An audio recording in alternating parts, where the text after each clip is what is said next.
Episode number 28 of the Steven Sersky Podcast. That's me. Thanks for joining me. Today's episode was recorded on location at the Aurora nightclub here in Beijing, China. The recording date was Wednesday, February 9th, 2022.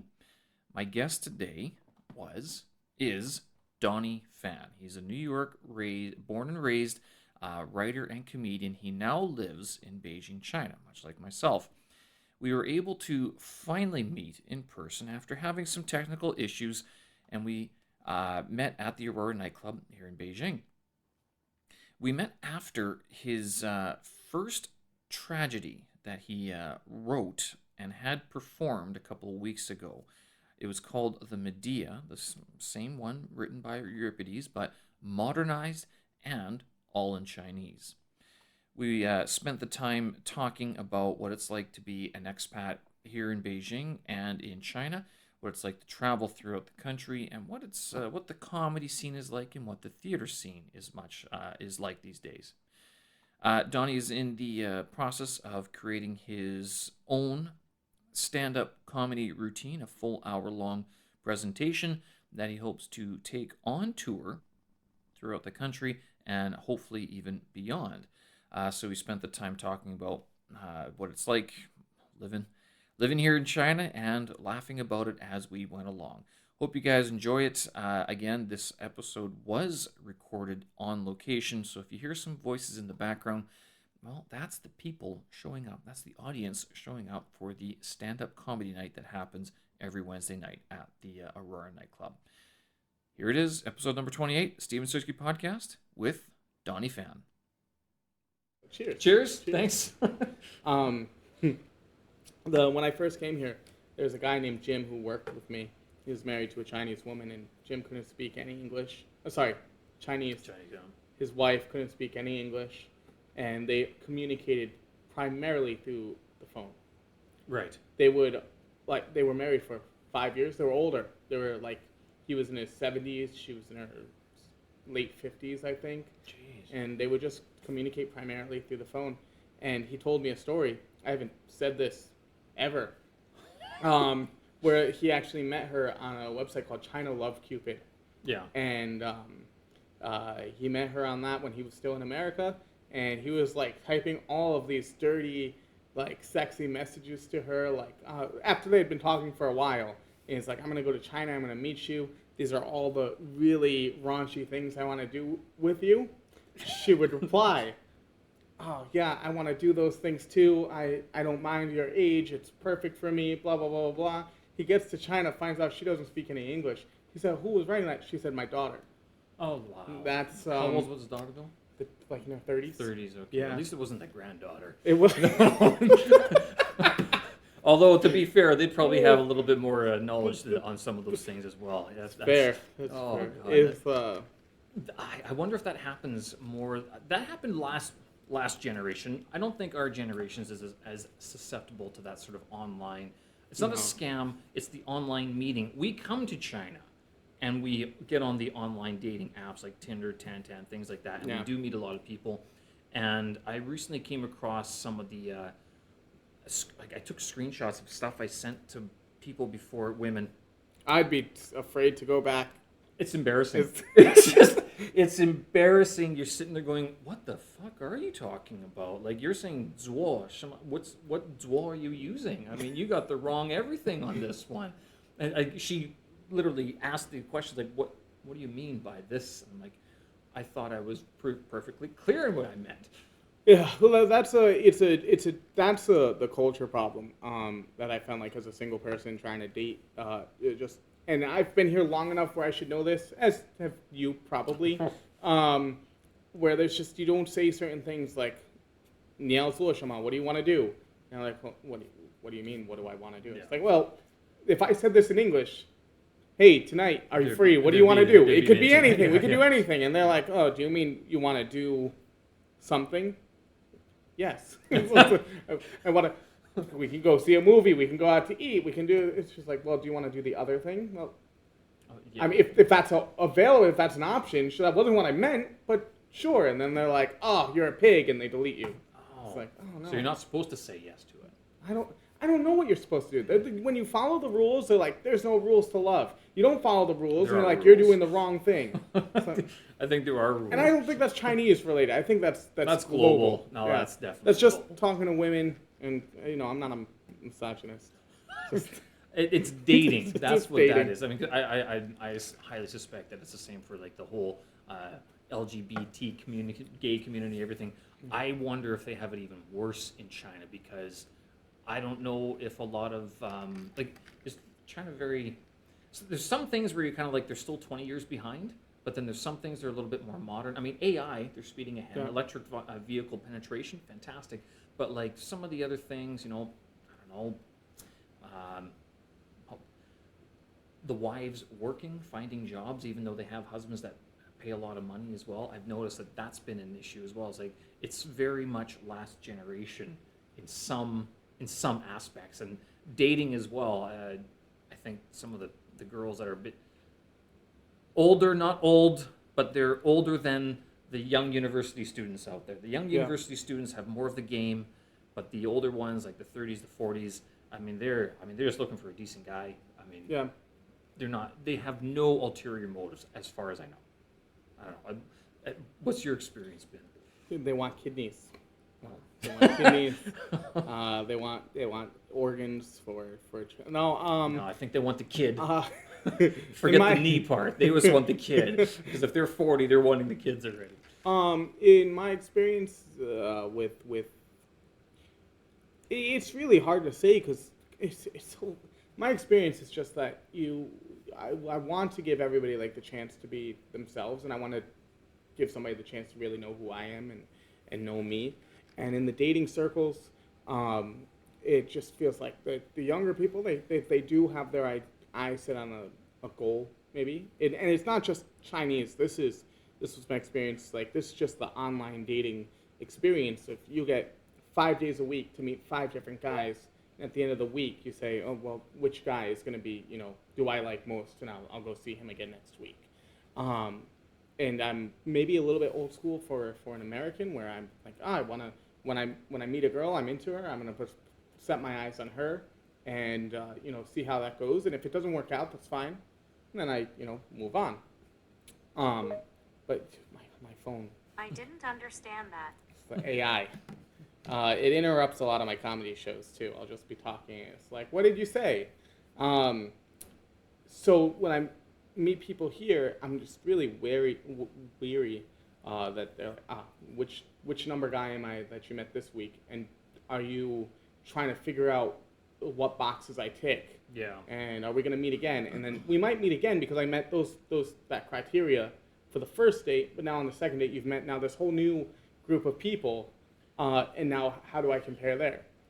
Doesn't work, and that's the younger. When you go to the older people, then they're just like ready to jump right in. When I say older, I don't know really how old I mean. 30s, 40s, upper 30s, 40s. I haven't really dated too many people in their 40s, but nobody. Getting there. Nobody in their 40s. Getting there. Really. I'm 32, so I'm not opposed, I guess.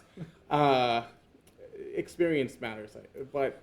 Like people in their late 20s, early 30s, they tend to be much faster, and they want you to make a decision like really quickly. It's like, well, which is bizarre, because it's like that's not how it works. We have so many opportunities. Why would we make that decision so quickly? I don't know. So both sides, I'm not really. I've been single for a while, primarily because I've kind of given up. But in in your entire time in Beijing, or is it? No, I've had relationships, and mostly on the shorter term, like nothing really to go over a year, because it's a little scary in Beijing where you get to the yearish mark, and it's like, all right, we're gonna go meet your parents, and we're gonna go commit, and it's like then we're gonna have a child by month 18 of this relationship, which is for me just not financially possible. So that's my financially impossible. Yeah. But I wonder if that like with the sort of the women that are a little bit more driven, I do see that happening. And some of the older foreigners that I know, I think they're okay with going along with it, because whether they could have that when they in their homeland, their hometown, or whatever, I don't know if it's the same availability. Whereas here it's like, if you say yes to a Chinese woman, they will say, okay, then these are the marks that we're going to hit. It's going to be 1 year, parents, plan the wedding, marriage, and kids. Like within 2 years, your life will have changed, and you will be at the same level that all the people that you left behind in your hometown, you're there. It's a little bit frustrating because when I talk to Chinese people about stuff like this, they're like, no, that's not how it is. What do they say? Like, well, they'll say it's like kind, like just it depends on the person. But there's a Yes. very specific. It's not one type, but I do think foreigners, especially older foreigners, just from what I see, not my experience. Although my birthday's this month, Happy birthday! Thank you. I'm getting closer to it, I guess. But in my experience, like the kind of person who is looking for a foreigner, because you have to be a different person to be looking for a foreigner. If that's like actively what you want to do, like I don't find somebody in this pool that I'm normally in. Let me go check the foreign pool. Then you do have a lot of people who are much more.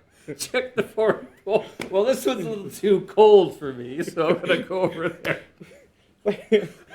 I think that's how it tends to be. It's just a certain type of person. So those people, not those people. Am I allowed to say that in China? I think so.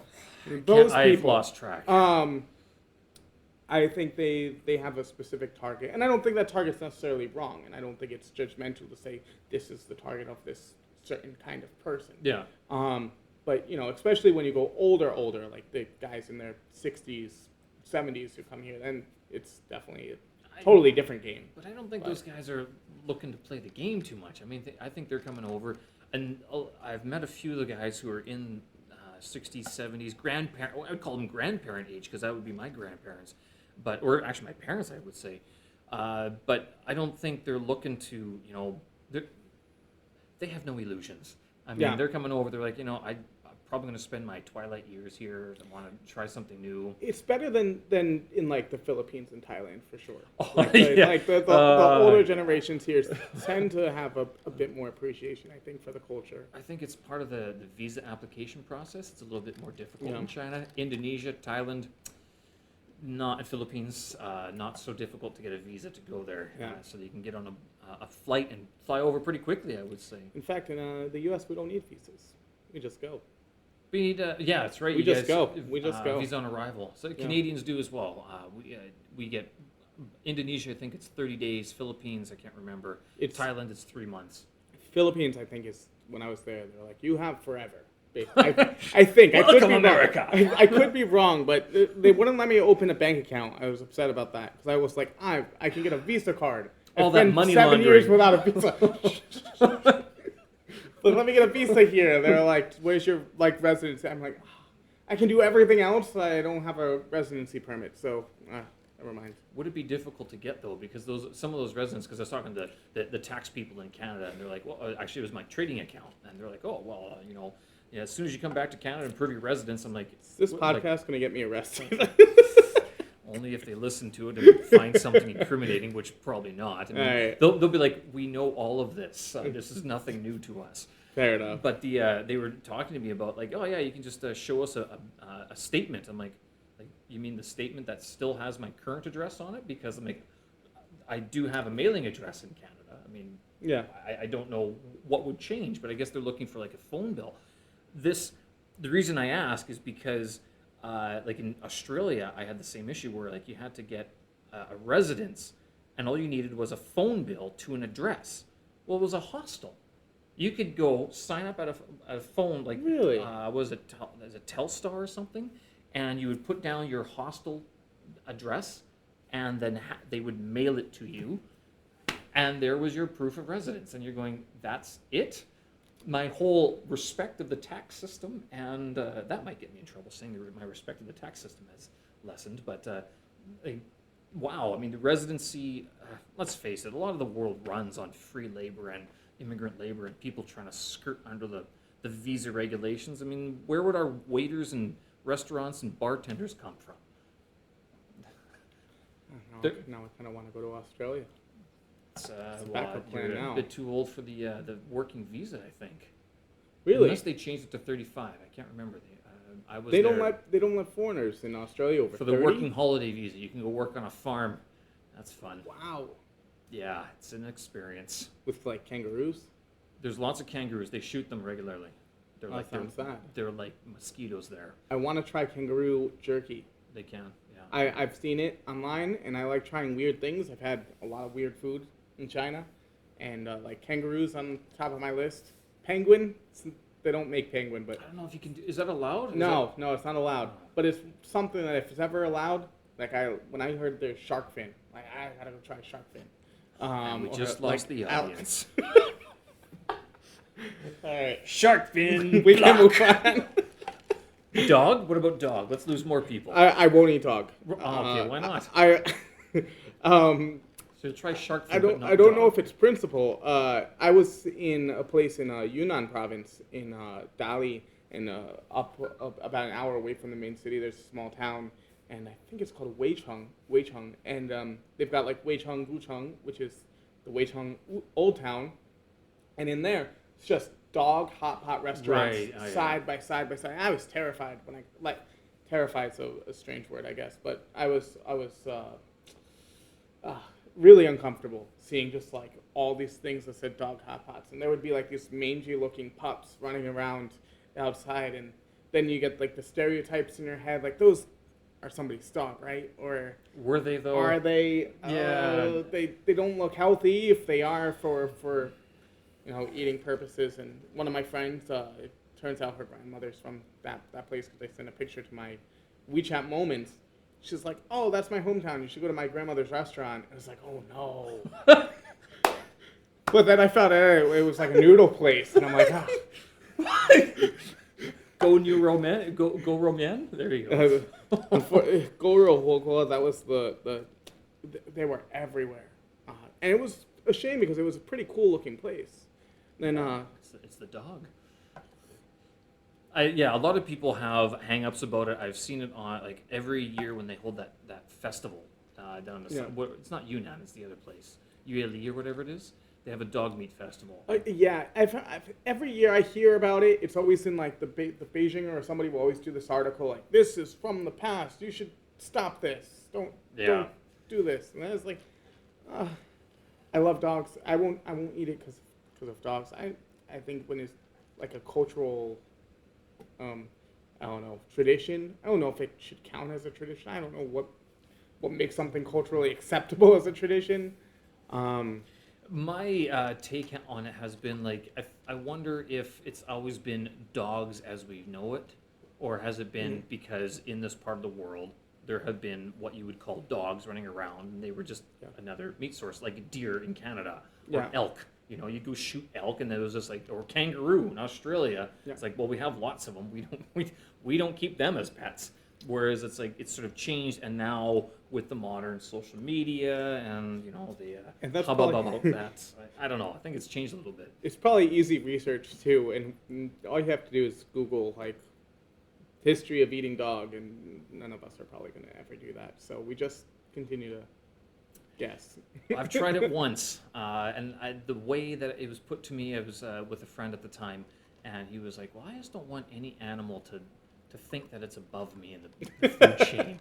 And that kind of, I'm like, yeah, because like faced with a lion, let's put it, if you're in the jungle, if you go to one of the zoos and you're all cocky and like, I'm a human, I can do whatever, the lion isn't going to stop at your car and go, humans can't eat that. He's going to be like, well, I'm hungry and you're there, so I'm going to eat you.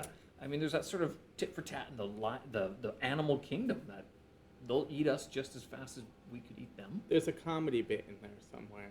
Now I've got the wheels running. That's pretty good. That's a good premise. So this podcaster came over here this one time. Funny story, he never came back from that dog hunt. Oh yeah, pay. Do you say that as well? Pay. No, I don't. No, my girlfriend says that whenever I say something that pay forebodes. Like, pay. Oh, usually when I hear it, it's once. It's like, "You want to eat dog meat? Pay." Oh. It's just like a one time. Yeah, she says it once, and it's like, shut up. Oh, this is more like to ward off, like it's like knock on wood. Oh, Same really? thing. Oh, I haven't heard this. Yeah, so it's like she does it like, we could have cancer. Pay. Like, we're not gonna have cancer. It's just funny to think about it. Where's it's not your funny. Yeah, It's not funny to think about cancer, but I mean, Well, of all Depends things, on the kind of cancer. well, I don't know. I had one cousin die of cancer. That was terrible too. But when I first came, when I came back to China the second time, my whole I swear, when I started working at this new place, it was like every second person was either gay or they had cancer. Every third person, I should say, because not every second person, but it was like It's like the 80s in New York City. I don't, I don't know what the 80s were like, but in New York, but yeah, it was just like there was all these like, oh, ex-colleague now has cancer. This person's recovering from cancer. I'm like, what did I get myself into? Is this what this job does? I mean, this doesn't sound very safe, but I've been there for long enough. But. Probably eating dog meat. That's why. Or smoking, and I think they belong to part of that generation where it was a lot of the English teachers who were the people who left and were like on adventures and just got into English teaching. So I mean, it was a lot of party harders sort of thing. Not saying that they all were, but certainly a lot of the people. And it's kind of like the old school from 10, 15 years ago where they're like, well, I'm going to travel the world, I'll teach English, and I'll make money along the way. Yeah. And that's sort of who I saw leaving 5, 8 years ago or so. I mean, we both been here for 8 years already. Did you live in another country before here, other than your? Lived in a few other countries. Started out in Korea.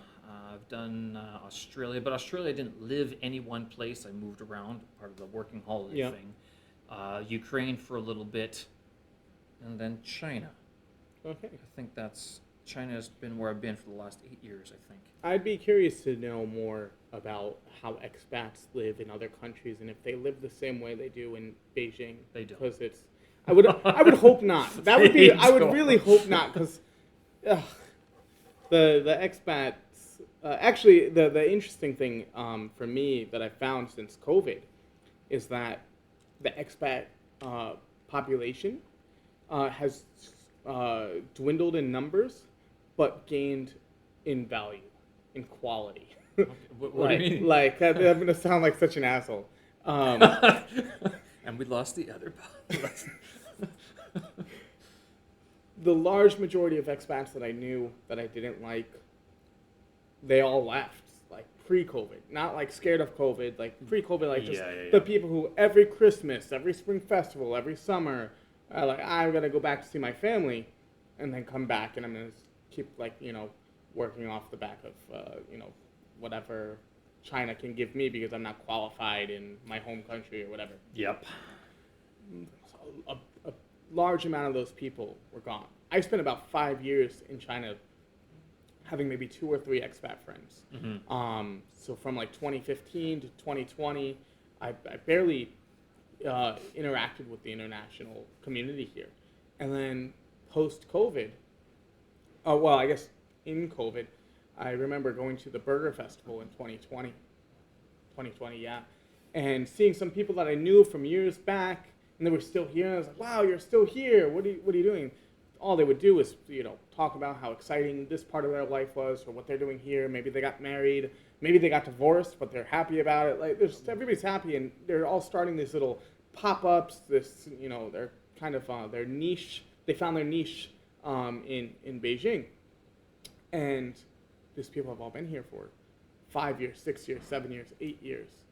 And because of COVID, the number of people that are here for 1 year, like the one and dones, I guess, like American college sports, like they come here for a year, they do a thing, and then they go back to wherever the fuck they came from. Yeah. Those are the people who tend to cause the most problems in Beijing, either for our community or like for just local issues or issues at work. And they're all gone.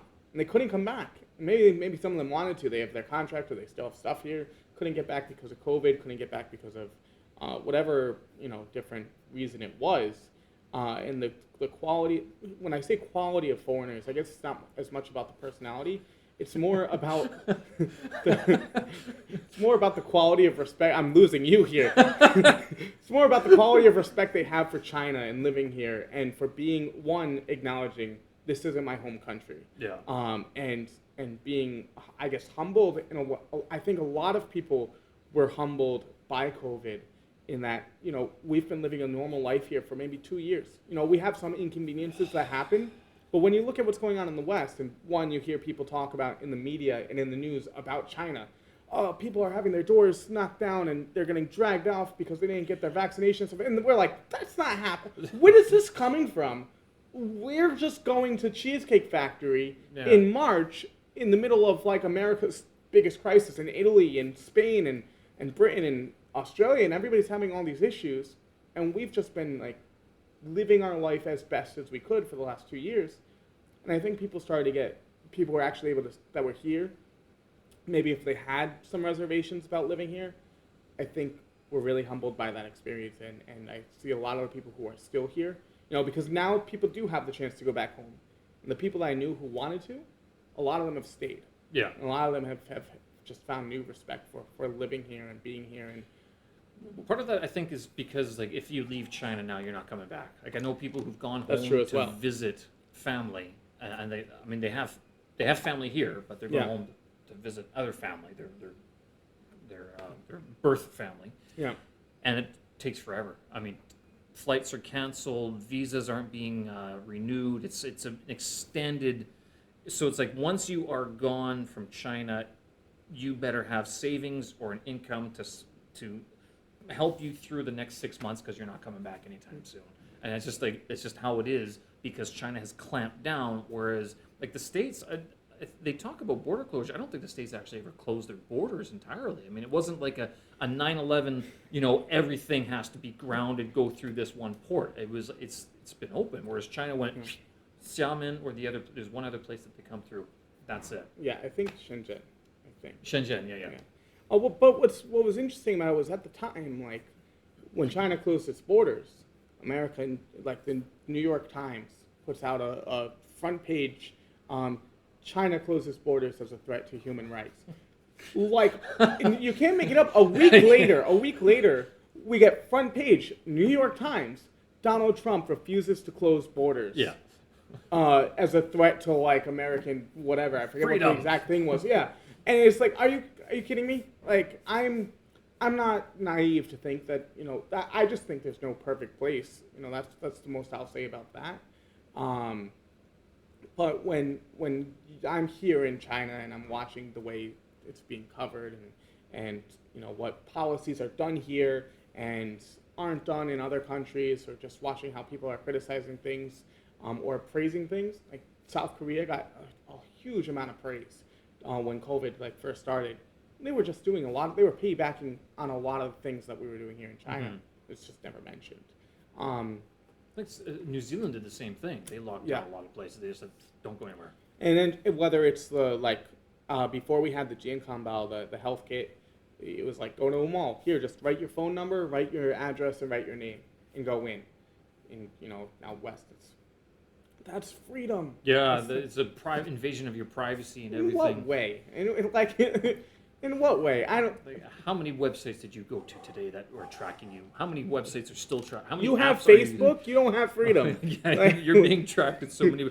And I think my big thing's always been like, if you think any government is that effective, I think that's an overconfidence in the humans who run a lot of things. I mean, looking at how Canada's being run and how currently there's a trucker protest. They went across the whole country and they've blocked off Ottawa, and apparently our prime minister is nowhere to be seen. He's sick or whatever. I'm not sure if it's COVID or not, but it's like, I don't know. I think a lot of them are just sort of reacting to a lot of things that are happening as well. Everything is immediate. Everything's, once something happens, it's on a podcast the next day, and people giving their hot takes with no nuance, no background information. It's just, this is what we saw reported, and this was the headline, and now I'm going to do 5 hours about a headline. It's like, did you read the article? But do you think that, would that be an American thing, or would that be like modern social media, or would that be like how the technology has taken it? Because I have noticed that a lot of the American folks that I've met, they are much more willing to go I know the truth. Let me tell you. And they go on, and you're like, that's one way to look at it. I mean, I definitely have, I ran away from American exceptionalism, and yet I retain a lot of it, because when people challenge me, I'm like, I have answers to every challenge you've got.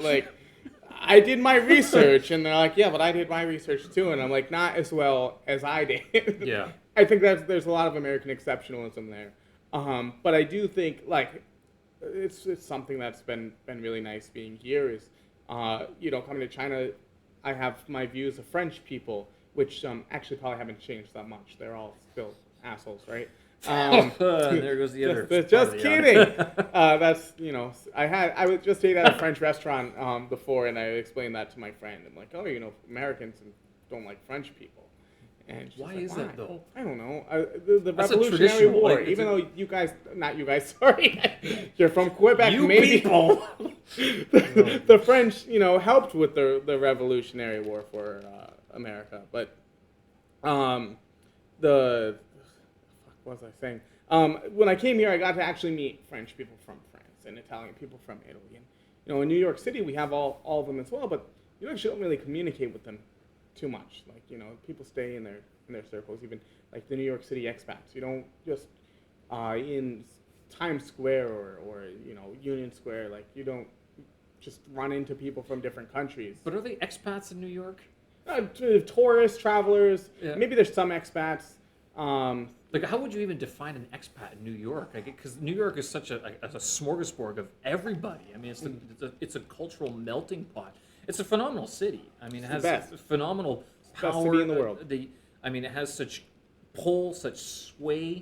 And I mean, I think it was that movie Whiplash where the drummer guy, the teacher says, it's the best drummers in the world. He's like, you're not making an exaggeration. I mean, you want to make it, you got to go to New York. Yeah. And you got to go through the gauntlet of what New York puts you through. So, like, I don't know, how would... Here in Beijing, you don't have that same gauntlet of expats or that melting pot of business, of... Because there is a very much a difference between, like, foreigners, French, Italian, Americans, what have it, and, like, the local population. Definitely. There is a divide. But it's been nice for me to actually be able to see what those divides are and talk to people from different countries and in a way that's very different than how it happens in New York. How does it happen in New York typically? I would say if I'm at a punk show, right, and these like specifically like these two Norwegian guys were sitting next to me. I think I was like 22 years old, and there was like a punk festival, and they were in New York for like 4 months at that point. Yeah. And they were in like a death metal band, and surprise, surprise. they were. It was bad. But they're not really. I don't even know if they're trying to. They were trying to understand New York culture or like New York music. They were just like really happy to just be there. Mm-hmm. They're like this. We're just part of this now. In our history, in our own personal legacies, we played music live in New York City. We're fucking cool. And they were just doing their own thing. And I think here, whether it's the local regulations or whatever it is, I think a lot of people. I don't look at it this way. I feel like I'm just living my best life here in Beijing. But I do think a lot of people view living in Beijing as a temporary. We're all itinerant folks. Yeah. I think Ottawa. I think is the same thing. New York. Are people as like? Do they move as much, or do they go there? People tend not to move out of New York, and if they do, it's to LA or okay. Like if you're, I don't know, you're definitely going from New York City to another metropolitan area. But a lot of small town people, once they get to New York, they went to New York for a purpose, and that purpose was to stay in New York, grow up in New York, and raise their kids. And the only way they're leaving is their kids get to school age, and they're like, we want to go to the suburbs, so our children can get a more suburban education, I guess. Cheaper education. It's cheaper as well. Stupidly expensive in New York. So that's usually when people are moving. I think most people tend to stay. I don't have statistics on that. My friends in New York, they're all still in New York. Mm-hmm. Whereas if I went to like a small city that I also spent a lot of time in, all those friends, they're gone. Right. Beijing, it does tend to be like outside of the pre-COVID Beijing was a lot of people I know they're here for a year, 2 years. It's also why I didn't make too many friends with expats, but you actually find Chinese people in Beijing are very similar. They're here for 2-3 years. They do some work, they save some money, and then they're back to their hometowns. So it's different. You're fluent in Chinese, though, right? I'm fluent in the sense that I can communicate in most areas of Chinese. There are a few that... You did do a podcast in Chinese before. Yeah, there are a few subjects that I think that I couldn't speak on, Right. but I'm not like able to transcribe A movie or a movie. Yeah, You wouldn't be able to do it just like sight and scene. Okay, Yeah. so then because you have access to that sort of like things that like I don't, because like I don't speak fluent Chinese at all. I mean, do you hear different stories from like the expat people who like Beijing or don't like Beijing, and from the Chinese people who come to Beijing?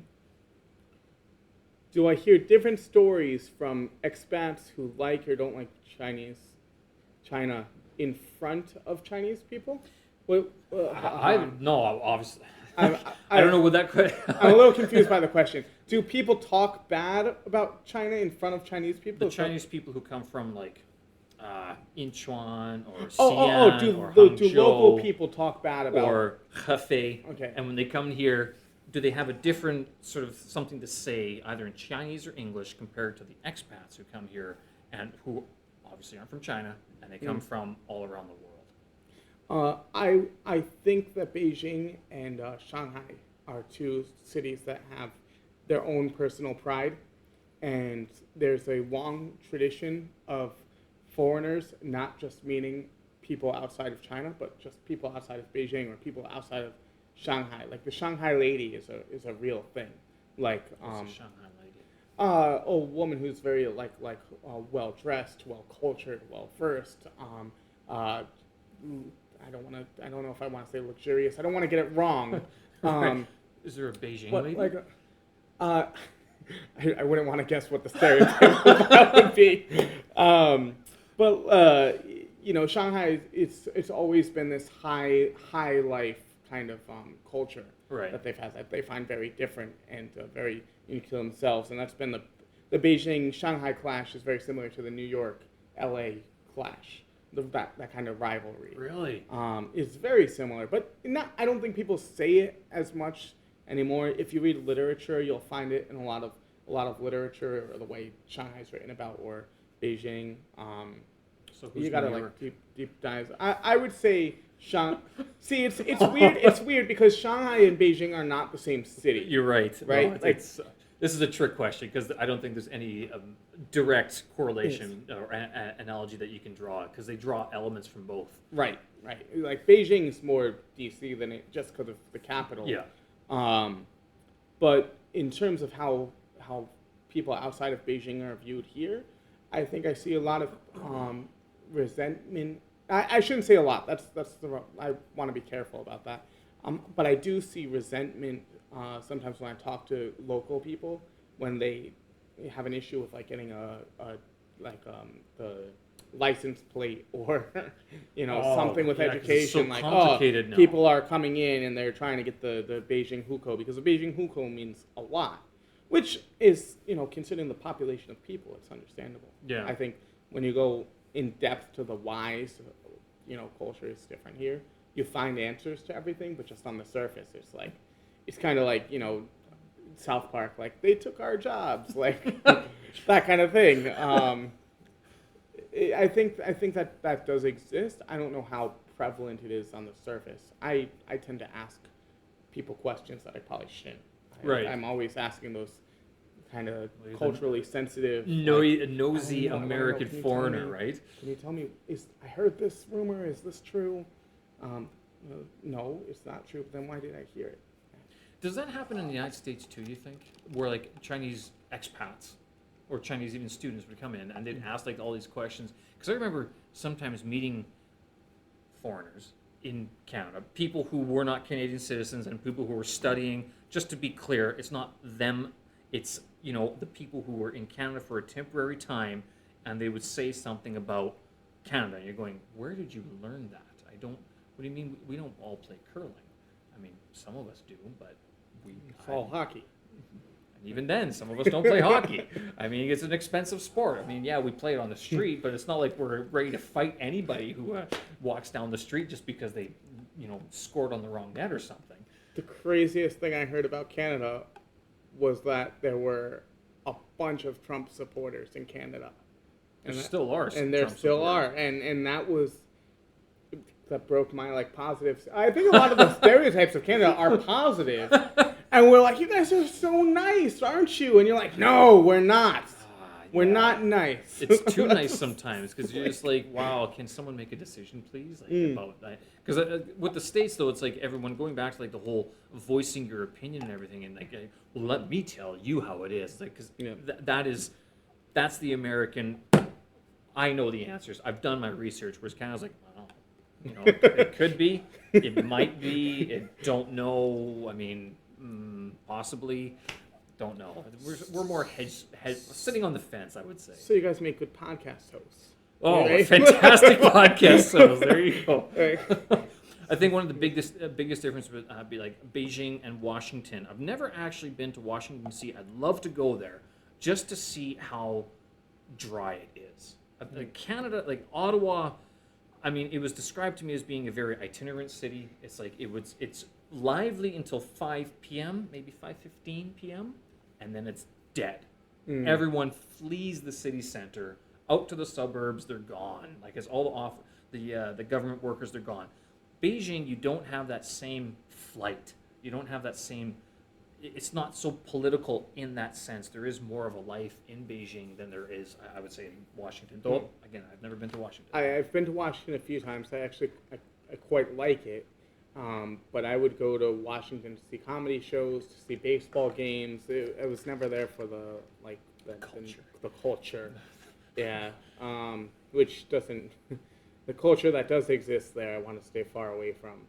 I would say what I love about Beijing is I actually think it's apolitical, which is funny considering it's the capital. It's very apolitical, given what it is. Yeah, I just get to live my life, and this is what I love most about being here and not being in America is if you want to talk about freedom, I have so much more freedom here. I don't know, this is all probably just saying these key words, but I have so much more freedom here to just live day to day without worrying about everything going on around me. So I just get to do me here, right? And if I was in New York for the last, at least since 2016, every single day would be, what do I need to defend today? What do I need to fight for today?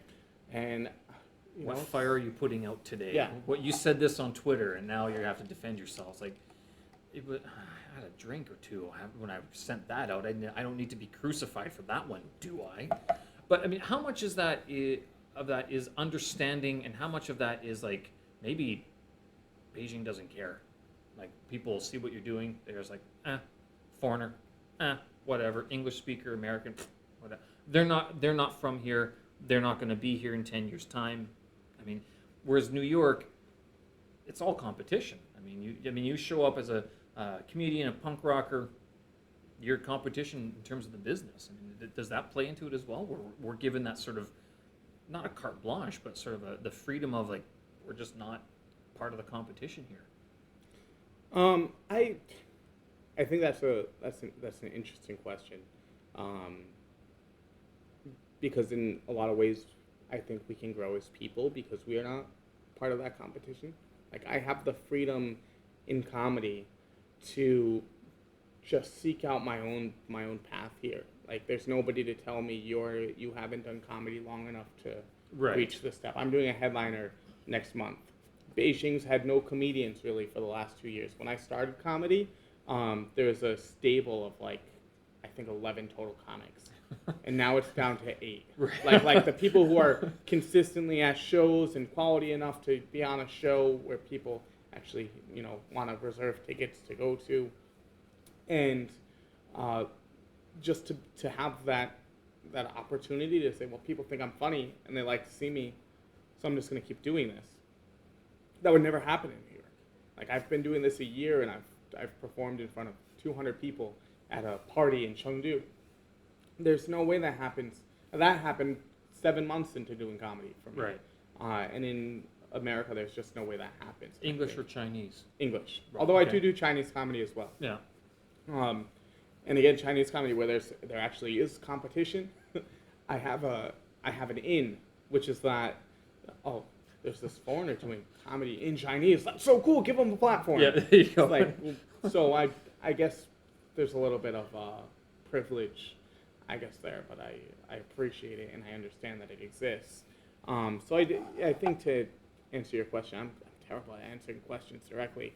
I would say you're probably right on the money for that. Just we have people don't really care because we're a flash in the pan, so to speak. Which I guess you are in New York too, but it's a different flash. But if you become that flash in New York, I mean, you're the big thing. Whereas, I mean, in Beijing, how many foreigners have become, the lightning bolt that struck the world sort of thing? It doesn't happen too often. Then with your comedy, the one thing that sort of springs to mind when you say that you have the freedom is like, there are some topics that we can't discuss. And I think living in China also gives us that sort of perspective of why our hosts don't want us talking about some of these things, because they have a certain vision, whereas in the United States and in Canada, it almost seems like if you don't talk about that, then you're not talking about something worth talking about.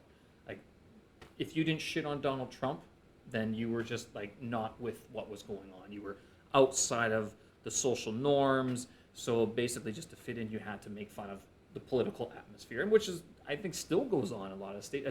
Part of the freedom of the United States is to make fun of your president. I think he's the whipping boy of the people's comedy. Yeah, it's also the easiest comedy you can get. Yeah. Right? Like, it's the lowest hanging fruit. It's why South Park did a whole season about Donald Trump, and they're like, "Oh my God, we are stuck here. It's way too easy." SNL was, every week SNL had their thing about it. Like, well, we hate this because we are hamstrung because everything he would just do in and of itself, you could just copy it word for word, and it's a perfect comedy skit. So it's really low-hanging fruit. Yeah. And just for me personally as a comedian, even if I was in America, there's just a lot of topics I wouldn't be talking about because it's just not my style or who I am. I'm somebody who, where I think my audience connects with me is I'm very vulnerable on stage. A lot of people think my comedy is sad in a lot of ways, and that's really a tough thing to maneuver through. It's like people laugh for like an hour, and then there's 2 or 3 people who didn't laugh, and they come up to me and they're like, "Is that all true? Because that's really sad. I feel really bad for you." And I'm like, "Well, it is true, but don't feel bad for me, because I felt bad for myself, I wouldn't be doing this." Yeah. And so my comedy is all about just my personal experiences in my life. I'm not the person trying to go out and, tear down the world. I'm not the Joker. I'm not trying to, just watch everything burn to the ground. I have no interest in doing that. And if anything, as an American living here, I've realized that doing those things don't mean anything. They don't do anything. It doesn't do anything to go out and be like, Donald Trump. For 4 years, we had everybody in America, 5 if you count his year running for primaries. Yeah. We had 60-something million people outside, obviously not at one time, but protesting or tweeting or Instagramming or writing in their Facebook or calling their local representative and saying, "This is awful." We had every comedy show in America, just ostracizing this guy. And he finished his 4-year term. And he did the things that and not everything, but no president does everything. He just did a bunch of the shit that we didn't want him to do, that I didn't want him to do. But he did it anyway. So what does this thing that you're telling me that I should do as a comedian, well, what for? I'm just going to be true to myself. I'm not going to try to fold into whatever this pressure is. If I ever go back to America to do comedy, will I have some jokes that maybe I haven't done here, but I've thought about that I might do over there?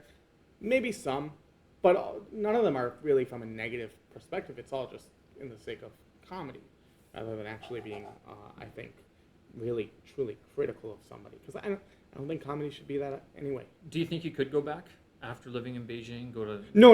I never. If I should have prefaced it with that. After being here this long, if for whatever reason I can't be here longer, America's not the answer. Where would you go if you could? Current standings, I mean, where would you think? I've been talking about the Middle East. Like, that's what people who know me are like, oh, he's still talking about that. You could work on an oil rig I thought about it. and make a lot of money. Thought about it, but those are different people. Yeah, they I are. don't think they do podcasts very often. They might, but The goal would be Hong Kong. I love Hong Kong.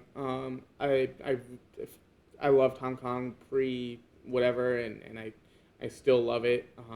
have you been back since like in the last couple of years or not? I was back during National Day of okay. 2019, and it was an experience. I spent a lot of it in my hotel room. I was just getting a new visa, Yeah. and it just happened to coincide with all the stuff that was going on down there. From all accounts, Hong Kong's still, it's recovered, and it's still a great place. My worry is just like, what am I going to do? As a writer, I came to China when I was 25 years old, and I had done some ghostwriting in America, but nothing really too serious. And I've been here for 7 years, going on 8 years. If I were to go back as a writer, like just not even culturally, just like logistically, if I were to go back to America, what company is going to hire me into a position that's going to fit the experience that I have? Yeah. What company is going to say, you fit in perfectly here, you're going to take this team and you're going to lead this? No, if I go back, I'm almost positive, and I'm educated, I have my degrees, I have experience, but I'm going to go into a company at base level making $15 an hour. And how am I going to do that? Well, I'm going to be working with a bunch of like college grads and They're going to be like the interns old and stuff. guys in the office. He And it's doesn't like, know how to well, use the printer. Who am I? What's the printer? Just email it. Actually, I'm going to be like, hey guys, where's the QR code? And they're going to be like, what's a QR code? Like I'm going to feel like I'm going to the past. Actually, is what's going to happen. So it feels like that. This is the sad thing. It's like if I forever, I've already planted my life here. My entire life is here, and I love it here. Wow. If I've got my dog. She's my daughter, basically. She's my family.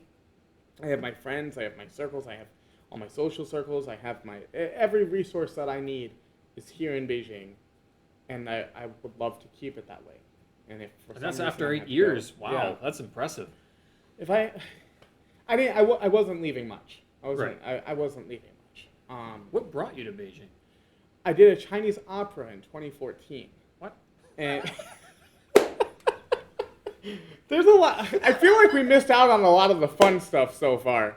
Maybe you could just like delete the first half and we could just start talking about the fun stuff.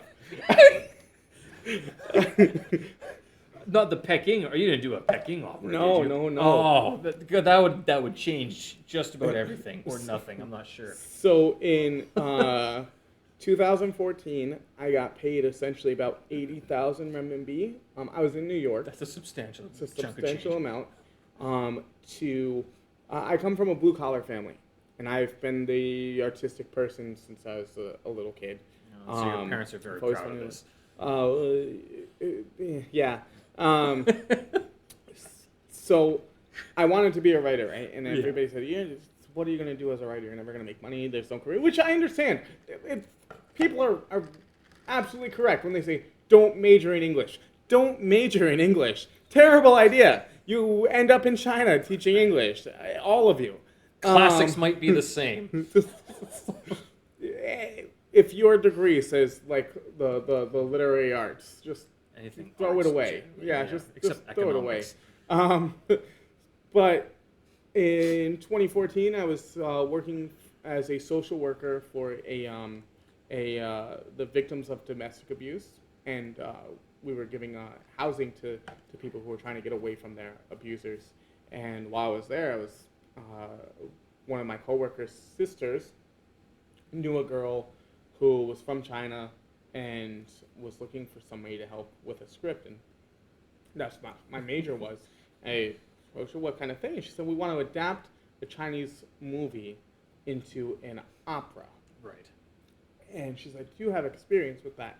And I started to answer, and she's like, I think we can pay like 50,000 renminbi. And I was going to answer, no, I don't. And then I switched to, yes, I do have that experience. I would love to participate in this project. Isn't that the New York response? Yes. And then, do you have experience? Yes. Yes. So it ended up being like 80,000. And I started watching this movie called The Spring River Flows East.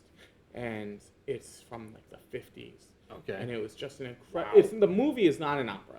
The movie is just a movie. Regular movie, yeah. And the story is incredible. Then we started working on the opera, and I'm also a musician. I play bass. I was in a punk band for 6 years and played like live music in a bunch of places. I love music, and we started working. The very start of the opera was we need a chorus that's just going to repeat throughout the entire production, and we wrote that first. And I just found it like really. It's really interesting because I was trying to get my mind into I've never adapted something before. I've written original stories, but then now trying to get into the minds of these other characters. And to do so, I had to understand their culture. Trying to understand like 50s, well, the movie's from the 50s, but it's like revolutionary era, China. And so I have to go into that mindset. And I started watching a lot and reading a lot, and it was so fascinating to me. And then I go take all this information that I've learned and I go back to these characters, and now I've got this like really deep understanding. I want to be careful about how I say understanding, but I felt like I had a really deep understanding of who these characters were and their motivations, and it was very Chinese. I don't know how to say that. I don't know how to explain what that means, but for me it just felt very Chinese, and I thought, well, this was just an incredible experience. I want to keep doing more of this, and through the whole process, I probably watched like 50 Chinese films, and I was just listening to Chinese music all the time. I'm actually mixed, and I spent a lot of time in Chinatown growing up. So for me, coming to China meant I want to try to take what I have as a writer, as an American, as somebody from New York, from a city, and fuse that with Chinese film and Chinese television and theater, and try to put these two ideas together and create anything that I can. That's how I ended up here. Do you remember any of the other movies you were watching to prepare for that? I watched a lot of not to prepare for I guess it helped me prepare, but it wasn't like I was watching things that were all from that era. Right. It was a lot of Zhang Yimou. It was Raise the Red Lantern, To Live. When I started going into like the wuxi films, like the martial art ones, right. That he has, the like Hero with Jet Li, and House of Flying Daggers. Yeah, those are later. The late 90s, early 2000s. I think Hero was 2002, and House of Flying Daggers I think was 2004. So I was watching those. I was watching a lot of romantic films. If You're the One, Fei Cheng Wu Rao, A Beautiful Life with Xu Qi. I started to find specific like actors and actresses that I really liked, and then the directors, and going with those. One with some older ones, like one called Green Snake, which was really cool, and to Qingshe, and oh god, I watched a lot. I didn't watch as many from the 50s and 60s because they're hard watch. In what way? They're long. They might be an hour and a half, but it feels like 7 hours of film, because it's scenes are taking place, and the people are just moving slow. They're talking slow. You're not getting a lot of development. It's not as action packed. So not like today's editing style where it's like everything cuts at every 3 seconds. 3 Right. seconds is a long cut these days. So, but did you have any? So after all of this research, you did this translation adaptation of this movie. Did you have any culture shock coming to Beijing after doing all this research and being from New York? Well, the culture shock was that China was developed. That was the culture shock. I was excited to come to like farmland China. I'm like, I can't wait to just have like people on the side of the street playing with little toys and knickknacks and eating rice and just like sitting down, like squatting down, doing the China squat where like people are like, you can do that. Like, yeah, I know how to squat. Yeah. I can do that. So I was expecting that. And then you had cars. Lots of cars. Nice cars. Nice. In a regular American street, you get cars from the 80s and 90s that are still on. I don't know about now, but in 2015, like, my car was a 2006 Pontiac PT Cruiser. Yeah. Pontiac? No, that's not right. It's not a Pontiac, but a PT Cruiser. But my car before that was from 2001, and that was in like 2012. And here, like, no car is older than like 5 years old. Oh. I mean, if there it doesn't are say some, Jaguar, you're not a but- person, right? Yeah, like the cars here, they're nice, they're new. Every car has the, back out cameras and stuff. Everybody's got a Tesla now. And when I came here, I thought it was going to be, bicycle country. Like, I have friends in New York from China who, like, moved to America in 2005, and they're like, yeah, I used to ride my bike everywhere. And Yeah, when now I you came here in don't. 2015, there's just, Now there are share bikes, and they're making that push again. Like, Yeah. start riding bikes because, too many cars on the road just means we're all waiting around for you Right. to move out of the way. Whereas the bikes, but even the share bikes, they have issues with that with them. They're fantastic. I think it's one of the best inventions that China's had. Yeah. That you can get one app that works around the country using one type of bike. Yeah. Fantastic. What an idea. What a great idea to actually, make a cohesive network of something. And it's gotten better over time too. Yeah. Like if you compare when the share bikes first came out to where they are now, now you have the share scooters, which is cool. They're very slow, but they're still cool. You don't have to, pedal, I guess. That stuff's it's all cool. It's just it was not. I thought when I came here, I was gonna find more appreciation for the, I guess, old China, Right. as that I thought was just China. I didn't realize there was old China and then like post-developed China.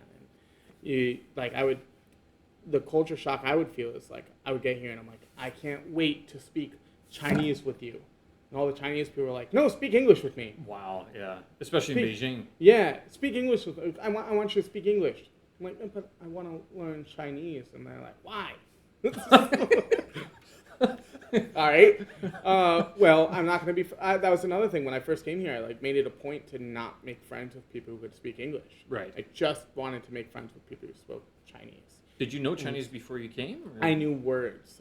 Right. I never had a teacher, but I was going to the hair salon and getting my hair washed Right. 4 days a week just so I could get the reps in of saying I'm here. I want to wash my hair. How much does it cost? And I would never go to the same place because I wanted to have these new interactions with different people. If it's the same person, I'm going to know what I want. Yeah. So I would always go to a different place, whether with food. I always made sure, I would learn what I wanted to order beforehand. I would find a place that had it.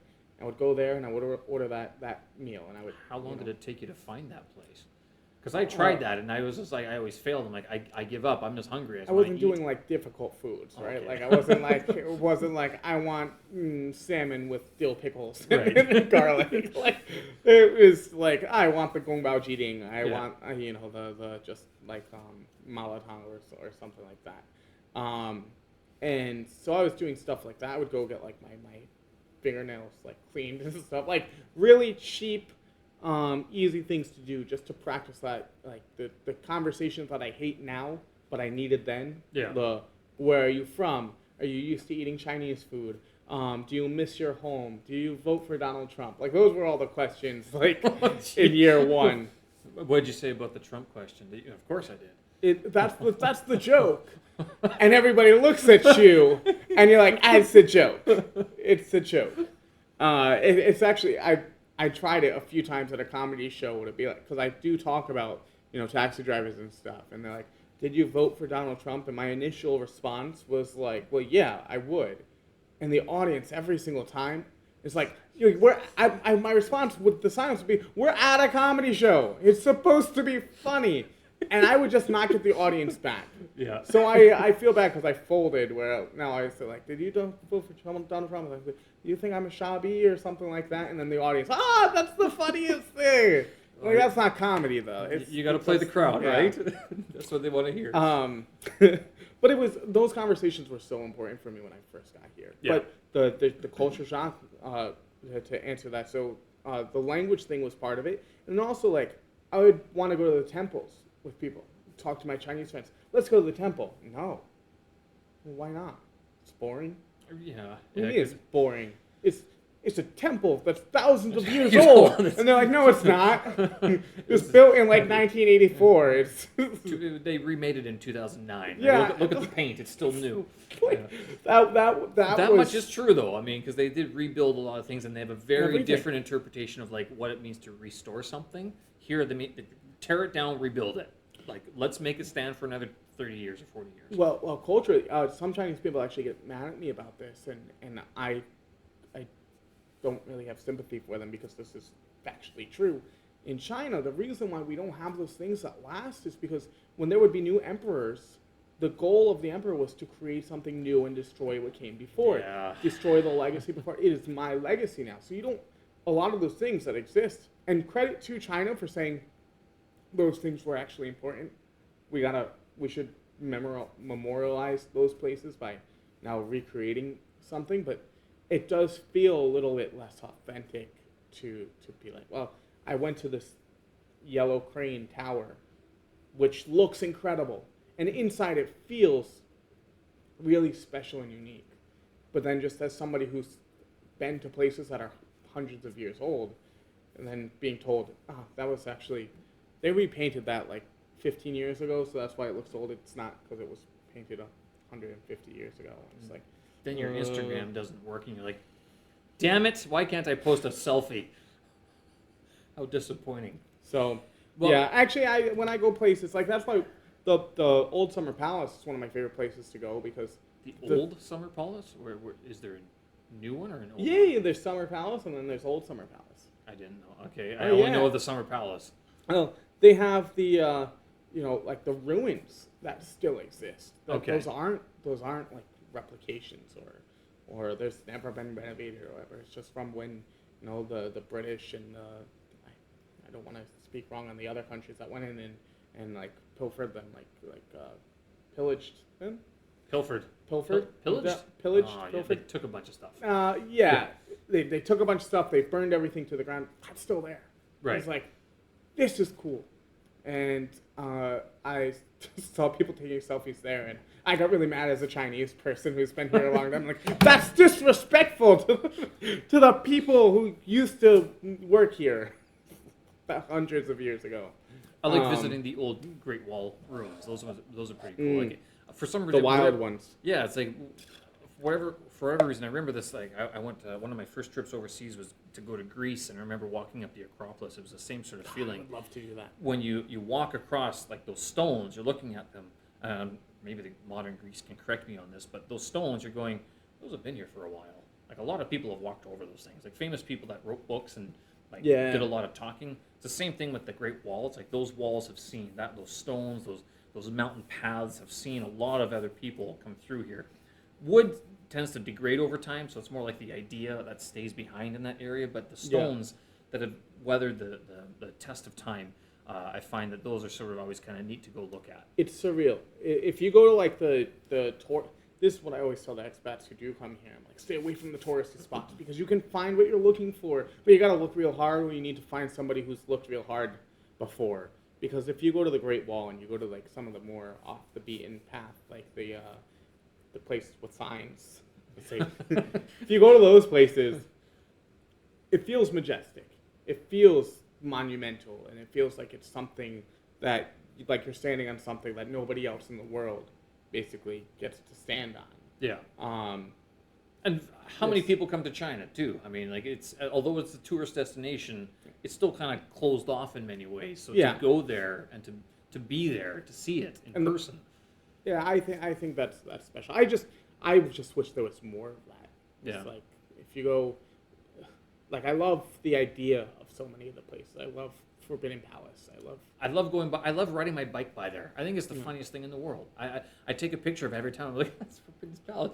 Only one of the reasons is because I don't know if you ever played the game Civilization. Yeah. Okay, so I mean, one of the unique cultural artifacts that you could build in that game was the Forbidden City, and I was like, at some point I want to go there. And so now I live in the city that I can take You're a like, bite. I built you by myself. I didn't need any help. Took me 7 days. Yes. I took it from the Romans who built it first. How did that one work? But I mean, now that you can like cycle by there and just like there's the Forbidden City there, and there's Tiananmen Square, which is also very famous for various things. You kind of go, I'm in Beijing, whatever. Life is as life does. Selfie, click, Instagram. And that's something I don't really, as the old soul that I am, I'm kind of resent a lot of that. It's like, I wish people appreciated, and it's not just foreigners, it's just generally people. Like, have we really gotten to the point where I spent 20 years of my education being told these things are important, and now everything is literally just a photo. It's just a photo op. If you go to the Great Wall and you go to like the regular parts of the Great Wall, they're like, look at this camel. This camel, it's chained. We've got this whole thing around its mouth so it can't move its mouth. But for 20 kwai, you can sit on the camel. And I thought, Really? this is awful. I've never seen a camel before. Kind of want to do it. And I do. And I've got photos at my house of me sitting on a camel. Yeah, well. That it was a lot of moral problems there. And also thinking, like, well, I'm never going to get to do this again. And you help the local farmers who had to steal the camels from somewhere, or had to raise the camels from somewhere. I mean, let's be fair. I mean, they do have to feed those animals. At least I think they feed them most times. There could just be new camels every time you go. Yeah, they could be. Feed them. It's Donnie, right? Yes, I'm hello. Jake. Are you the host for tonight? No. No. He's the host for tonight. No, I'm also not the host. Our host is on his way. Okay. Yes. All right. Welcome to the podcast. Thanks. So this is the podcast? Yeah, Oh, say hey. Hello, Beijing. This I'm is Jake. Jacob. Jake. You want to sit in? No, it's okay. It's all right. All right. So then, with your comedy, I mean, like, because you are part of this this ring of comedic fire, I guess you could say. Where do you derive a lot of your material from? It's all like from growing up with a single mother, from my dating experiences. That's probably the big one. From mixed culture, like just how culture intertwines with itself. I would say those are the three main things.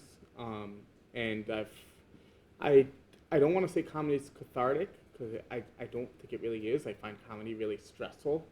But I put a lot of my own personal trauma into comedy, because I'm not really afraid of having the egg land on my face. Right. My headliner, which is coming out next month, is called Donnie Fan From Hero to Zero, which is a play on my favorite Disney movie, Hercules. The song in that is From Zero to Hero. My Chinese name is Yingxiong, which means hero. The zero actually means a bottom to Chinese people in like sexual terms. Oh, is that what that clip was on your website? That's one of them. That's one of them where I make a joke about the first time I was actually invited to do comedy was at the LGBT party, and I'm not gay, but they didn't know that, and I thought, I'm not the funniest person we have here. And it's like, don't worry. It's just we have a lot of tops, and we really need a bottom. So can you please come? And I'm like, what? No. So the From Hero to Zero, moniker, this title for my show, really just reflects the self-deprecation that I put out in my shows. But I think where the audience really connects is with that kind of vulnerability, because most comedians, especially in China, don't do that. They do a lot of observational stuff, where they tell, they do seems to make puns sense. and stuff. Yeah. Yeah. Very few people are willing to go out and be like, I'm an idiot. This is why I'm an idiot, and I hope you enjoy it. And since the beginning, since my very first open mic, the audience has really given me positive feedback to that style of comedy that I have, that I bring.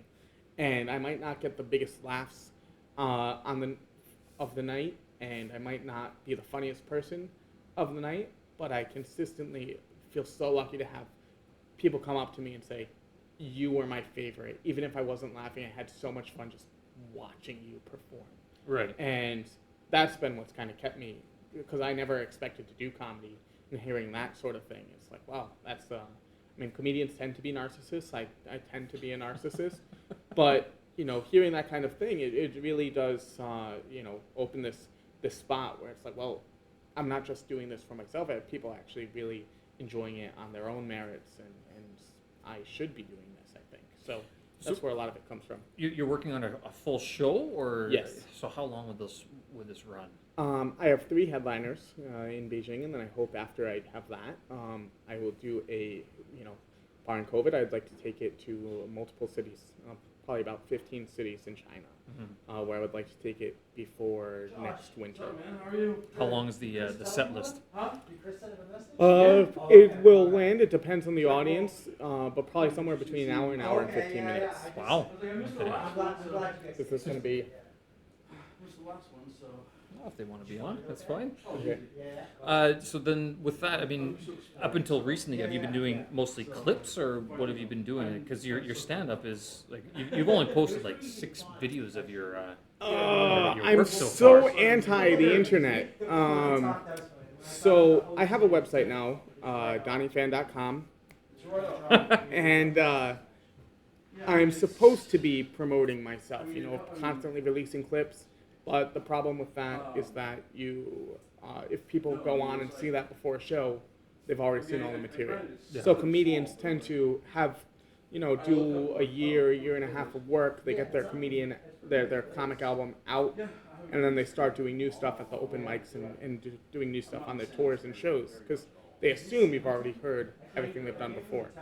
So once I do this headlining act, I'll release those clips to the internet every week, maybe another a 3 to 5 minute clip.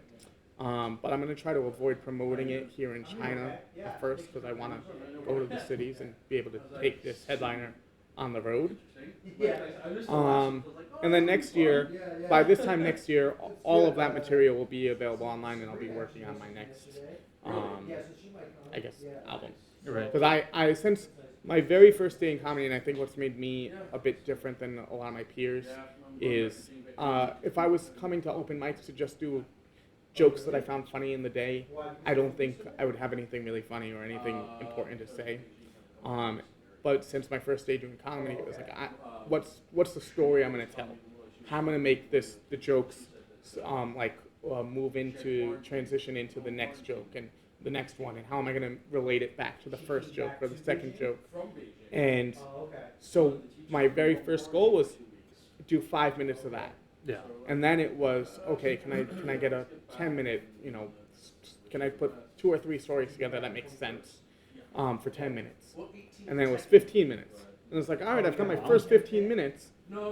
Can I get my next 15 minutes? What's going to chronologically make sense? And as a writer, that helps. Somebody who loves comedy, it helps to know, what my goal is. And so it's gotten to the point where in the last year, it's been like maybe each season, it's like 15 minutes, 15 minutes, 15 minutes, 15 minutes. But they were always supposed to be part of this larger puzzle. Right. So it's finally where I spent the last few months getting that last 15 minutes of material down, and that's my closer. And it's like, all right, I've got it. Let me put it all together. And I did 40 minutes as like a kind of practice warm-up at a Christmas show. And I was actually going to wait until maybe like May or June to do my headliner this year. But when I did the 45 minutes and the audience had a really great response to it, I said, I think I'm ready. I'm gonna do that. So Is it mostly in English or Chinese? it's all in English. I mean, there's definitely Chinese words that I use that are part of the equation, part of the fun.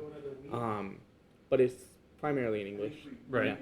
Which do you find does one language convey humor better than the other? If I was better at Chinese, I think I'd be able to better answer that question. And I think it just depends on the culture of the audience. Like, for me, English, it's my native language, and because I'm telling stories, I'm able to better express myself. But for a lot of Chinese comedians that I know, Chinese comedy very much so works on puns. Like, this word actually sounds a lot like this word. So that's funny because we had this misunderstanding. Yeah. I have a Chinese comedy joke about that, which don't know if you saw when I went to do physical therapy. Yeah. I have a joke about doing physical therapy, and it was absolutely true. When I went, I said in Chinese, I need to do physical therapy, and they responded with, "Do you want a massage or do you want to have sex?" At least that's how I heard it. That's the translation of it. That's yeah. the translation of it. And the term here for sex, and the term for moxibustion, which is like traditional Chinese medicine. It's like where they put a heating lamp on your body to kind of kill the demons that exist in your skin, to kill the poison. Actually, it's the same. It's a different character, but it's the same word and it's the same pronunciation. A lot of times it's like the pronunciation's a little different. You didn't understand, but actually in this case, sex and moxibustion are the same character. And Fantastic. So of course you chose. for me, as somebody who's like has no reason to have ever learned moxibustion, but a lot of reasons to learn sex. When I tell this joke in Chinese, the audience, they get a kick out of it. But the audience laughed. They responded pretty good to that. They do. I actually got applause Yeah. afterwards. It's more so, and the reason it's applause, because in Chinese comedy, as a foreigner, it definitely has to be like me losing face. It can't be like, I'm so confident because I know this sexual joke or innuendo. It's got to be like, oh my God, I'm an idiot. How did I make this mistake? And so there's a difference for me doing comedy in the languages, because doing both. In Chinese, I have to make a lot more about the language issues than I can just a random story from my life. Have you done a lot of shows in? Have you done a lot of shows in Chinese before, or is it primarily English? Primarily English, but I've done more than 20 shows in Chinese. I've done a couple outside of Beijing. Those are fun because I get to do some like specifically Beijing local jokes that people outside of the city will appreciate and understand. It's like being from New York and going to Texas and being like, those New Yorkers are idiots. And you're like, ah, fuck New York. So I think when I get to go to like Dongbei and Shenyang and I get to talk about a little bit about Beijing, they get really happy. Those lights would have been perfect to start with. Oh, No problem. sorry. But recently, from comedy, you moved into tragedy, which actually surprised me to hear. We met at your opening night of the Medea performance. Yes. Which I was shocked because, first of all, it was Medea, which is a Euripides play. I read that in the ancient Greek in my university days.